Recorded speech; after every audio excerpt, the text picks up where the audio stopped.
Olá pessoal, este vídeo pílula é para a gente lembrar algumas características importantes das emergências hipertensivas, tá legal? Bom, as emergências hipertensivas fazem parte de um capítulo que é o chamado crises hipertensivas. E o primeiro aspecto que eu queria lembrar a vocês é que quando a gente fala de crise hipertensiva, a gente tem três espectros diferentes: as falsas crises, as urgências e as emergências. Brevemente, o que são esses três espectros diferentes? Olha só, falsa crise é quando eu tenho uma elevação da pressão arterial, mas é mais porque aquela pressão está descompensada, descontrolada, por falta de medicação, o paciente não tem aderência ao tratamento, ou o tratamento ainda não está adequado, e quase sempre eu tenho algum gatilho que fez a pressão também aumentar. Então eu vou dar um exemplo. Paciente hipertenso crônico tem uma fratura por conta de uma queda, ok? A dor que ele vai sentir, quando ele chegar no pronto-socorro, ele vai estar com a pressão descompensada, agudamente elevada. Mas não é uma crise hipertensiva, é uma falsa crise. Você tratando a dor na perna dele, ele imobilizando, a pressão vai se normalizar. Detalhe importante, para a prova prática e para a vida. Enxaqueca entra muito nesse critério.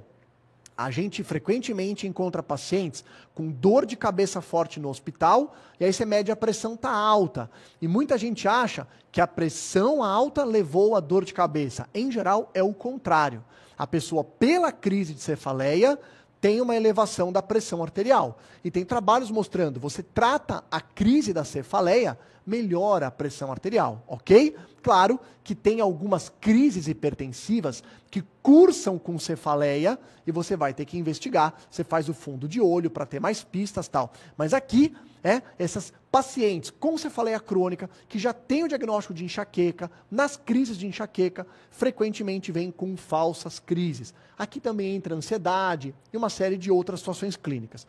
Urgência hipertensiva é uma elevação da pressão arterial, mas que não tem um risco iminente, ameaçador à vida ou lesão de órgão-alvo. É um risco potencial. Então eu tenho horas para baixar a pressão arterial.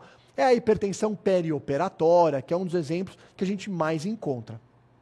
E a emergência hipertensiva, essa sim, essa tem um risco iminente, ok, de morte para o paciente, ou lesão de órgão-alvo. Então eu preciso abaixar a pressão em minutos. E aí vamos lembrar alguns aspectos importantes da emergência mesmo. Então, elevação súbita da PA com risco, de o paciente falecer ou lesão de órgão-alvo, eu preciso baixar a pressão em minutos. E não é só esse o problema.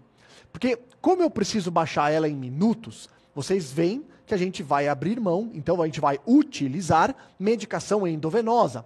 Só que eu também não posso baixar de forma desordenada. Eu preciso baixar gradativamente a pressão arterial. Então você vai utilizar nitroprussiato de sódio, ou nitroglicerina, ou hidralazina, no caso da eclâmpsia, ou esmolol, no caso de pós-operatório, mas acompanhar de perto a pressão arterial. Por quê?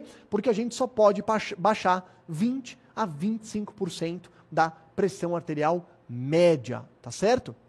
A gente não pode ser agressivo. Lá no passado, os médicos pegavam quadros de emergência hipertensiva e davam drogas potentes via oral que não tinham o menor controle sobre o quanto iria baixar a pressão arterial. O que acontecia? Muitos pacientes faziam AVC isquêmico, porque na crise hipertensiva ele perde a autorregulação do fluxo cerebral. E aí o fluxo cerebral fica diretamente proporcional à pressão arterial. Quando baixava muito rápido a pressão arterial, baixava o fluxo cerebral e dava AVCI. Legal? Pessoal, muito obrigado e até a próxima.